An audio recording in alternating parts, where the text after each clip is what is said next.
무거운 엔진 소리가 고요한 아침 공기를 갈랐다. 강원도 깊은 산골짜기, 보호구역의 경계에서 대형 트럭 행렬이 먼지를 일으키며 진입로를 따라 움직이고 있었다. 이곳에 거주하는 야생동물들은 이런 대규모 인간의 침입에 익숙하지 않았다. 다람쥐들은 나무 위로 도망쳤고 새들은 불안한 울음소리를 내며 하늘로 날아올랐다. 트럭들이 마침내 목적지에 도착했다. 건조하고 황폐한 구릉지대, 한때는 울창한 숲이었지만 수십 년간의 무분별한 벌목과 농업으로 생명력을 잃은 곳이었다. 첫 번째 트럭의 뒷문이 열렸고 밝은 주황색 덩어리가 쏟아져 내렸다. 공기 중에 강렬한 감귤향이 폭발적으로 퍼졌다. 조심해서 내려. 정확한 위치에 버려야 해. 백발이 섞인 중년 남성이 지시했다. 그의 이름은 강태호, 서울대학교의 저명한 생태학 교수였다. 그의 옆에는 비슷한 나이의 여성, 그의 아내이자 연구 파트너인 윤미경 박사가 서 있었다. 그들의 얼굴에는 긴장감과 기대감이 공존했다. 지금까지 계획대로 진행되고 있어요. 첫날치 운송량이 예상보다 많네요. 미경이 말했다. 손에 든 클립보드에 메모를 하며. 그래, 오늘만 200톤이 넘는 오렌지 껍질이 들어올 거야. 앞으로 몇 주 동안 계속될 거고. 태호가 대답했다. 주황색 산더미를 만족스럽게 바라보며. 멀리서 이 광경을 지켜보던 젊은 환경부 공무원 김준호는 얼굴을 찡그렸다. 그는 이 실험을 승인한 결정에 처음부터 반대했었다. 누가 보호구역에 산업 폐기물을 버리는 것을 좋은 생각이라고 할 수 있겠는가? 하지만 그의 상관들은 설득당했고 이제 그는 이 미친 계획이 실패할 때 내가 말했잖아 라고 말할 준비를 하고 있었다. 이게 정말 효과가 있을까요, 교수님? 준호가 태호에게 물었다. 의심을 숨기지 않으며 태호 교수는 미소를 지었다. 그는 젊은이의 회의적인 태도를 이해했다. 자연은 우리가 생각하는 것보다 훨씬 회복력이 강합니다, 준호 씨. 이 오렌지 껍질은 썩으면서 이 죽은 토양에 생명을 되돌려줄 거예요. 그냥 기다려보세요. 트럭 운전사 박영민은 창문을 내리고 고개를 내밀었다. 교수님, 이거 다 부은 다음에 어디로 또 가면 됩니까? 세 번째 구역으로 가세요. 파란 깃발이 보일 거예요. 미경이 대답했다. 날이 저물 때까지 12대의 트럭이 오렌지 껍질, 과육, 씨앗을 쏟아부었다. 처음에는 작은 언덕 같았던 것이 이제는 3헥타르 규모의 주황색 바다가 되었다. 어떤 이들에게는 기괴한 광경이었을지 모르지만 태호와 미경에는 희망의 시작이었다. 강태호와 윤미경의 이야기는 30년 전으로 거슬러 올라간다. 둘 다 서울대학교 생물학과 1학년 학생으로 생태학 수업에서 처음 만났다. 태호는 강원도 산골마을 출신의 소박한 청년이었다. 그는 어린 시절 숲에서 놀며 자랐고 자연에 대한 깊은 존경심을 품고 있었다. 미경은 서울 출신의 열정적인 환경운동가로 도시화로 인한 자연 파괴에 분노하고 있었다. 그들은 처음에는 토론에서 자주 부딪혔지만 곧 서로의 열정과 헌신에 이끌렸다. 대학원에서 그들은 커플이 되었고 자연 보존과 복원에 대한 공통된 비전을 발전시켰다. 그들은 1976년에 결혼했고 신혼여행으로 코스타리카 열대우림을 방문했다. 기억나? 우리가 코스타리카에서 본 그 복원 프로젝트, 태호가 숙소로 돌아가는 길에 미경에게 말했다. 그때 우리가 꿈꿨던 거야. 언젠가 한국에서도 비슷한 일을 할 수 있을 거라고. 미경은 고개를 끄덕였다. 30년이나 걸렸지만 마침내 시작했네요. 우리의 실험이 성공한다면 이것은 전국의 황폐화된 지역을 위한 모델이 될 수 있어요. 그들이 처음 이 아이디어를 제안했을 때 대부분의 동료들은 그들을 미쳤다고 생각했다. 환경보건에 산업 폐기물을 사용한다는 개념은 1976년대에 한국에선 너무 급진적이었다. 하지만 부부는 꾸준히 연구를 진행했고 작은 실험들을 수행했으며 데이터를 수집했다. 태호와 미경의 전환점은 1997년 제주도에 대규모 감귤 주스 공장을 설립한 한미 프루츠과의 만남이었다. 회사는 매일 수톤의 감귤 폐기물을 처리해야 하는 문제에 직면해 있었다. 이건 문제가 아니라 기회입니다. 태호가 한미과일의 CEO 박정우에게 말했다. 여러분의 폐기물은 생태 복원을 위한 완벽한 자원이 될 수 있습니다. 처음에 정우는 회의적이었지만 태호와 미경이 제시한 예비 연구와 경제적 이점에 점차 설득되었다. 폐기물 처리 비용을 절감하고 기업의 환경적 이미지를 향상시킬 수 있는 기회였다. 복잡한 협상 끝에 한미과일은 강원도 국립공원 인근의 황폐화된 지역에 오렌지 폐기물을 제공하기로 동의했다. 3년 동안 매년 2,000톤, 총 6,000톤을 제공하는 계약이었다. 첫 번째 오렌지 껍질 배송 소식은 언론의 주목을 받았다. 지역 신문들은 국립공원 근처의 쓰레기 산 같은 선정적인 제목으로 기사를 실었다. 강원도 주민들은 냄새, 해충 증가, 수질 오염에 대한 우려를 표명했다. 환경단체 푸른 한국의 활동가 이지연은 현장에서 기자회견을 열었다. 이것은 과학이 아니라 환경 범죄입니다. 어떻게 보호구역에 산업 폐기물을 버리는 것이 허용될 수 있습니까? 그녀는 분노했다. 태호와 미경은 이런 반발에 준비가 되어 있었다. 그들은 지역사회 회의를 조직하고 과학적 데이터를 공유하며 프로젝트의 안전성과 잠재적 이점을 설명했다. 그들은 또한 오렌지 껍질에서 발생할 수 있는 해충 문제를 방지하기 위해 처리 과정을 거친다는 점을 강조했다. 그러나 가장 강력한 반대는 한미과일의 경쟁사인 한국감지트루스 인더스트리즈에서 나왔다. 회사의 CEO 최동훈은 이 프로젝트가 경쟁사에 불공정한 이점을 제공한다고 주장했다. 우리는 폐기물 처리를 위해 매년 수억 원을 지출하고 있는데 한미과일은 무료로 버릴 수 있다니요? 이건 명백한 불공정 경쟁입니다. 최 사장은 기자들에게 말했다. 한국감귤산업은 로비스트들을 고용하여 정치인들에게 영향을 미치기 시작했다. 그들은 또한 프로젝트의 위험성에 대한 연구를 후원했다. 한 보고서는 오렌지 껍질에서 발생하는 과일파리가 지역 농업에 재앙이 될 수 있다고 주장했다. 실험 시작 2개월 만에 지역군의원 10명이 연명으로 프로젝트 중단을 요구하는 서한을 환경부에 보냈다. 환경부는 조사를 시작했고 프로젝트의 운명은 불확실해졌다. 태호와 미경에게 희망의 빛은 첫 번째 과학적 결과였다. 오렌지 폐기물이 놓인 지 2달 만에 이미 변화의 징후가 보이기 시작했다. 껍질은 빠르게 분해되고 있었고 토양 샘플은 영양소 증가를 보여주었다. 더 중요한 것은 걱정했던 해충 증가나 수질 오염의 징후가 없다는 것이었다. 데이터를 봐, 준호 씨, 태호가 환경부 공무원에게 말했다. 우리가 예측한 대로 진행되고 있어요. 껍질은 비옥한 부식토로 변하고 있고 어떤 해로운 영향도 나타나지 않고 있습니다. 준호는 데이터를 검토하고 마지못해 동의했다. 지금까지는 괜찮아 보이네요, 교수님. 하지만 장기적 영향은 어떨까요? 그래서 우리가 이 실험을 하는 거예요. 미경이 말했다. 자연이 어떻게 반응하는지 보기 위해서요.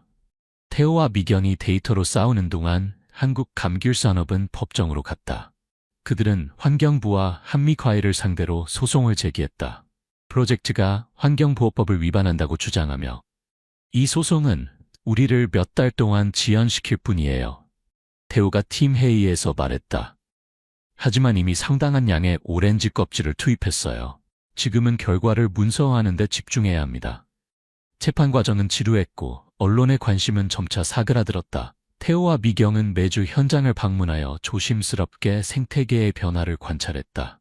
6개월이 지나자 첫 번째 작은 식물들이 분해된 오렌지 껍질층에서 자라기 시작했다. 봐, 미경아, 우리가 옳았어.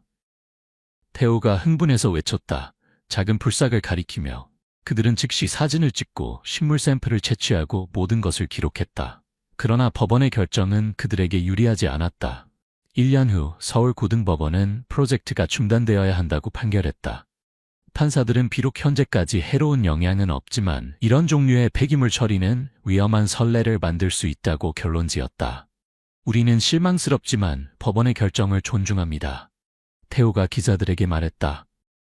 다행히도 이미 15천 톤의 오렌지 껍질을 투입했고 우리는 이 지역을 계속 모니터링할 것입니다.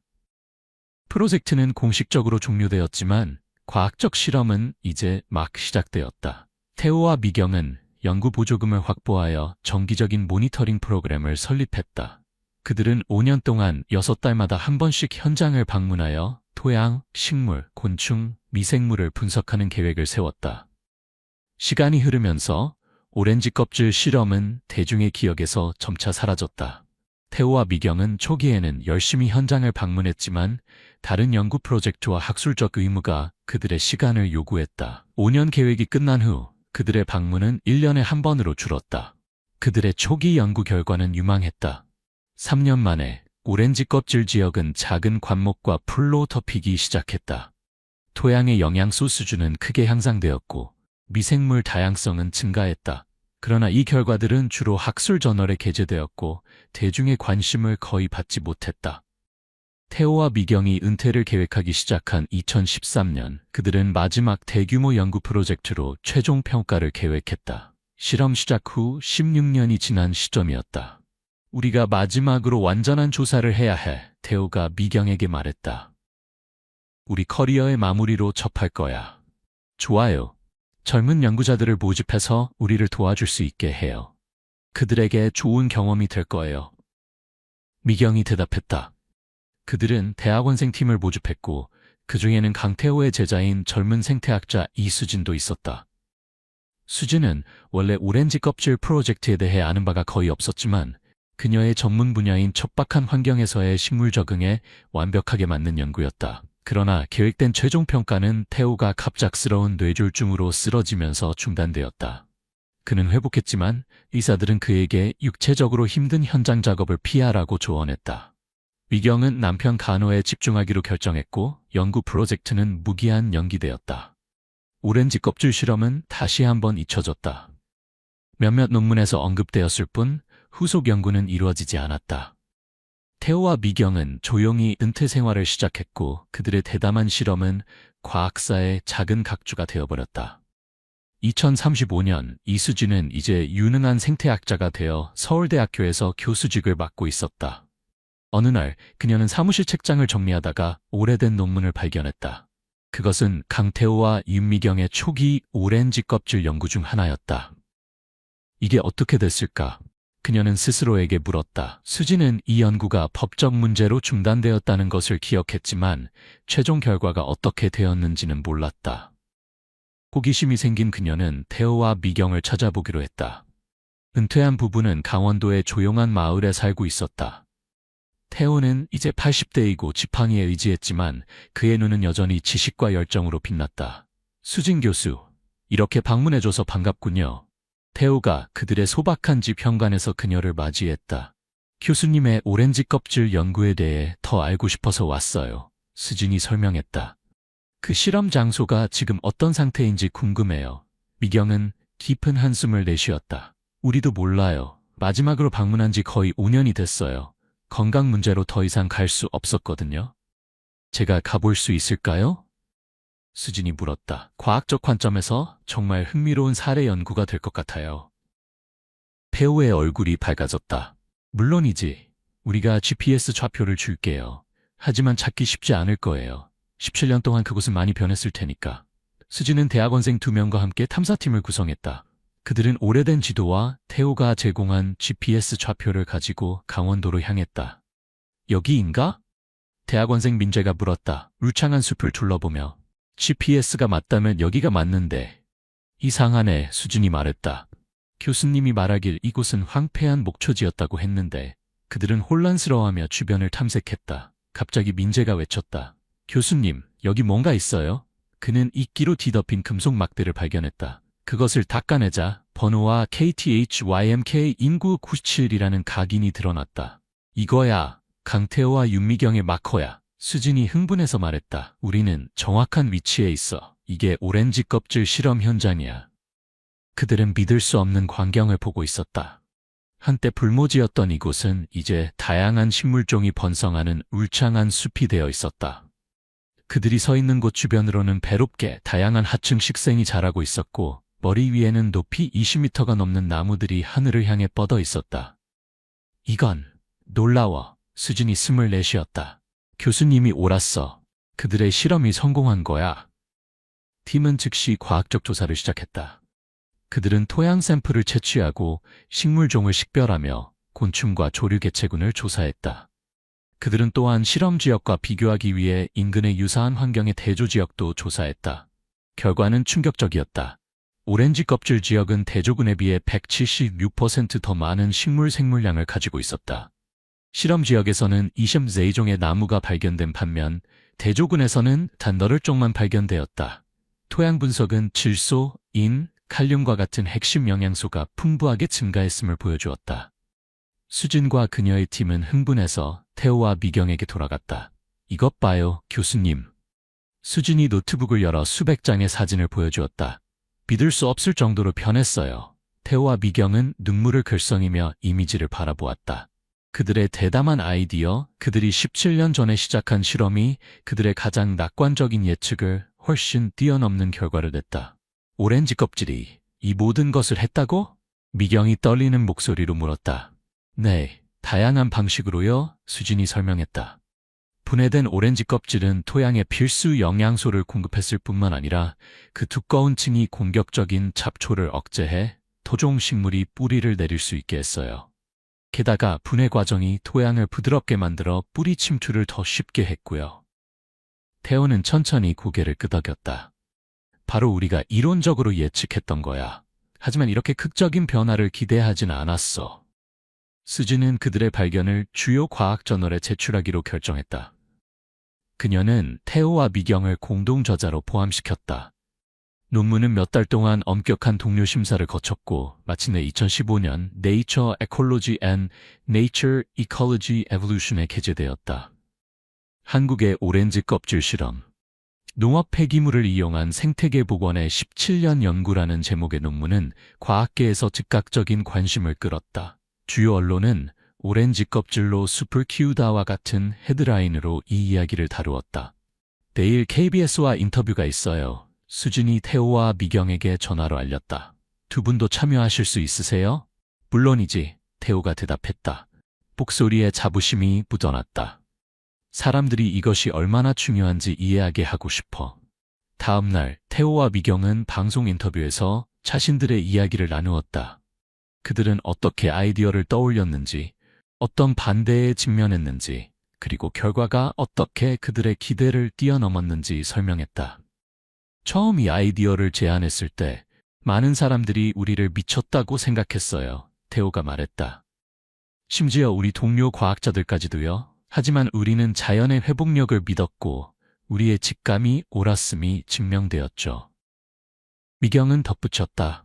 이것은 우리가 환경 문제에 접근하는 방식에 대한 중요한 교훈을 주고 있어요. 때로는 해결책이 우리가 문제라고 생각했던 것에서 나올 수 있어요.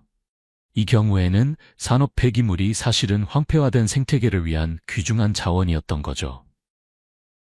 이 이야기는 전 세계적으로 화제가 되었다. 환경과학자들은 유사한 접근법을 다른 유형의 유기 폐기물과 다른 생태계에 적용할 가능성을 탐구하기 시작했다. 한미과일은 이 성공 사례를 활용하여 자사의 친환경 이미지를 향상시켰고 다른 식품 회사들도 폐기물을 재활용하는 새로운 방법을 모색하기 시작했다. 성공 사례가 알려지면서 세계 각국의 환경부 장관들이 이 프로젝트를 직접 보기 위해 한국을 방문하기 시작했다. 그들은 모두 같은 질문을 가지고 있었다. 이 모델을 우리나라에서도 복제할 수 있을까? 국제연합환경계획, 특별 컨퍼런스를 소집하여 자연 기반 해결책과 순환 경제를 논의했다. 태호, 미경, 수진은 주요 연사로 초청받았다. 이 접근법의 핵심은 폐기물을 자원으로 보는 것입니다. 수진이 가득 찬 컨퍼런스 홀에서 설명했다. 우리가 이 관점의 전환을 이룰 수 있다면 많은 환경 문제에 대한 해결책을 찾을 수 있을 것입니다. 브라질, 인도, 스페인, 미국을 포함한 여러 국가들이 유사한 프로젝트를 시작했다. 각 지역은 독특한 도전 과제와 기회를 가지고 있었다. 플로리다에서는 감귤 폐기물을 에버글레이즈 복원에 활용했고, 인도에서는 망고 가공 폐기물을 황폐화된 농지 재생에 사용했다. 중국은 특히 공격적으로 이 개념을 채택했다. 베이징 근처의 산업화로 황폐화된 지역 수천 헥타르를 사과와 배 가공 폐기물을 사용하여 복원하는 대규모 프로젝트를 시작했다. 오렌지 껍질 실험의 성공은 생태 복원 분야의 새로운 연구 방향을 열었다. 과학자들은 다양한 유형의 유기 폐기물과 그들이 다양한 생태계에 미치는 영향을 연구하기 시작했다. 서울대학교는 순환생태학 연구소를 설립했고 수진이 초대 소장으로 임명되었다. 연구소는 곧 생태복원을 위한 다양한 유기 폐기물의 효과에 대한 가장 권위 있는 연구기관이 되었다. 우리는 이제 맞춤형 접근법을 개발하고 있어요. 수진이 연구소의 첫 번째 심포지엄에서 설명했다. 각 생태계와 각 유형의 폐폐기물에 대한 최적의 조합을 찾고 있죠. 일부 환경에서는 커피 찌꺼기가 가장 효과적이고 다른 곳에서는 버섯 폐기물이나 맥주 양조 폐기물이 더 나을 수 있어요. 새로운 기술과 분석 방법도 개발되었다. 연구원들은 특정 생태계 복원을 위한 최적의 폐기물 유형과 양을 예측하는 AI 기반 모델을 만들었다. 드론과 위성 이미지를 사용하여 복원 노력의 진행 상황을 모니터링하는 새로운 방법도 개발되었다. 가장 흥미로운 발견 중 하나는 재활용된 유기 폐기물이 복원된 생태계의 기후변화 회복력을 향상시킨다는 것이었다. 폐기물로 처리된 지역의 식물들은 더 깊은 뿌리 시스템을 개발하여 가뭄 저항성이 향상되었다. 오렌지 껍질 실험의 성공으로 인해 한국 정부는 국가 환경정책을 재검토하게 되었다. 환경부는 생태 복원을 위한 유기 폐기물 재활용 국가 전략을 발표했다. 전국의 황폐화된 지역을 지도로 만들고 각 지역에 가장 적합한 유기 폐기물 유형을 확인하는 프로젝트가 시작되었다. 식품회사들은 폐기물을 재활용하는 것에 대한 세금 인센티브를 받았고, 새로운 규제는 유기 폐기물의 매립지 처리를 점진적으로 금지했다. 서울 근처에 버려진 산업단지는 국가의 첫 번째 대규모 도시 복원 프로젝트의 대상이 되었다. 커피숍 체인, 양조장, 식품 가공회사에서 수집한 다양한 유기 폐기물을 사용하여 황폐화된 30헥타르의 토지를 도시 자연공원으로 변모시켰다. 과거에는 쓰레기라고 생각했던 것이 이제는 우리 환경을 치유하는 귀중한 자원이 되었습니다. 환경부 장관이 공원 개장식에서 말했다. 다양한 산업 분야에서도 영향이 감지되었다. 식품 기업들은 폐기물을 최소화하고 남은 것을 환경적으로 유익한 방식으로 활용하는 공정을 재설계했다. 농부들은 작물 폐기물을 새로운 방식으로 사용하기 시작했다. 서울의 한 스타트업은 식당에서 나오는 음식물 쓰레기를 수집하여 도시 정원용 맞춤형 토양 개량제로 변환하는 서비스를 시작했다.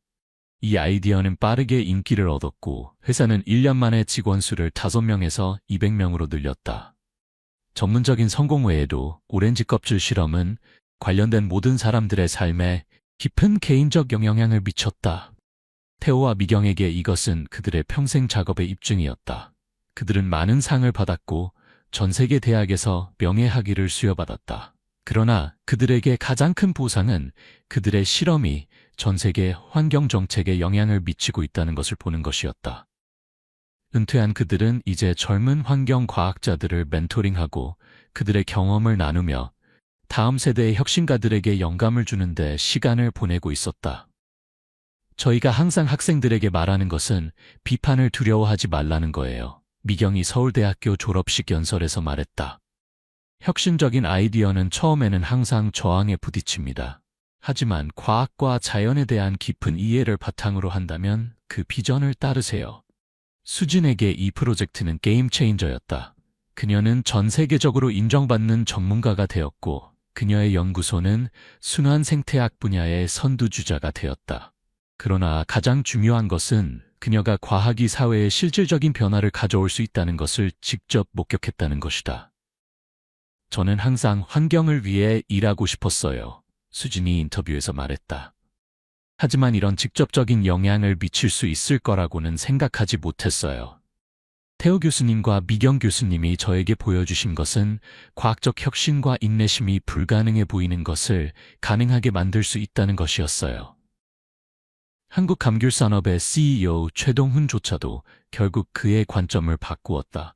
처음에는 프로젝트의 강력한 반대자였지만 결과를 보고 그는 자신의 회사의 폐기물 관리 정책을 재고하게 되었다. 2015년 그는 수진의 연구소에 상당한 기부를 했고 회사의 폐기물을 제주도에 버려진 채석장 복원에 사용하는 파일럿 프로젝트를 후원했다. 환경부 공무원 김준호도 중요한 변화를 겪었다. 처음에는 회의적이었던 그는 오렌지 껍질 프로젝트의 성공에 깊은 인상을 받았다. 그는 환경부 내에서 승진하여 결국 생태보건부서의 국장이 되었고 한국 전역의 유사한 프로젝트를 지원하는 역할을 했다. 때로는 규제 담당자로서 우리가 너무 조심스러워질 수 있어요. 그는 한 컨퍼런스에서 인정했다. 태호 교수님과 미경 교수님의 비전이 없었다면 우리는 이러한 혁신적인 접근법의 이점을 결코 발견하지 못했을 거예요. 오렌지 껍질 실험의 가장 깊은 교훈 중 하나는 자연의 회복력과 적응력에 대한 것이었다. 인간의 활동으로 황폐화된 지역이 적절한 조건과 약간의 도움만 있으면 놀라운 속도로 회복될 수 있다는 것이 증명되었다. 테오는 한 다큐멘터리에서 이렇게 표현했다. 자연은 우리의 실수를 용서할 준비가 되어 있어요. 우리가 해야 할 일은 그저 올바른 조건을 만들어주고 자연이 자신의 일을 하도록 놔두는 것뿐이죠.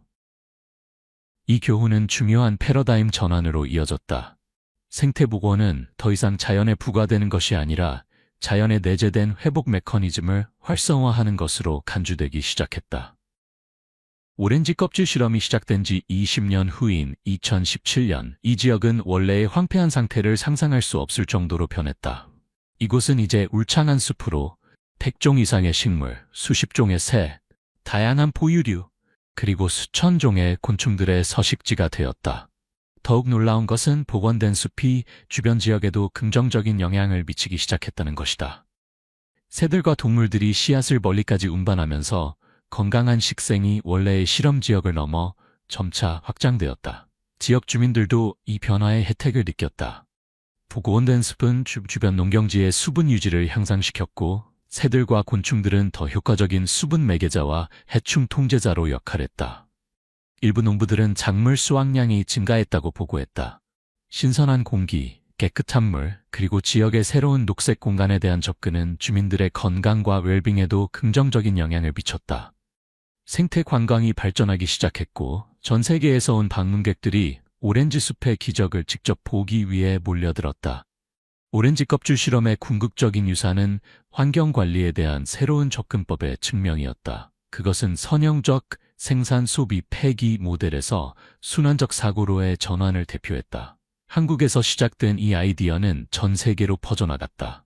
식품 폐기물, 농업 부산물, 심지어 일부 산업 폐기물까지도 이제는 환경보건에 귀중한 투입물로 간주되었다.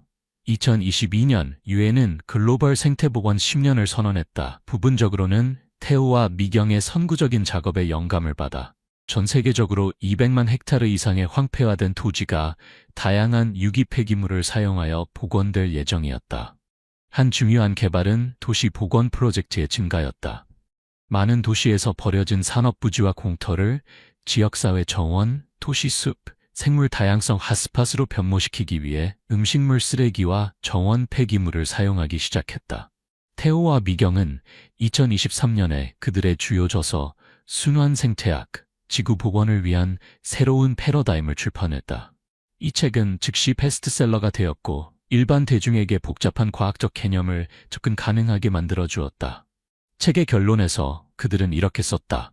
자연과 인간의 시스템 사이의 경계는 우리가 상상한 것보다 훨씬 더 흐릿합니다. 우리가 폐기물이라고 부르는 것은 단지 잘못된 장소에 있는 자원일 뿐입니다.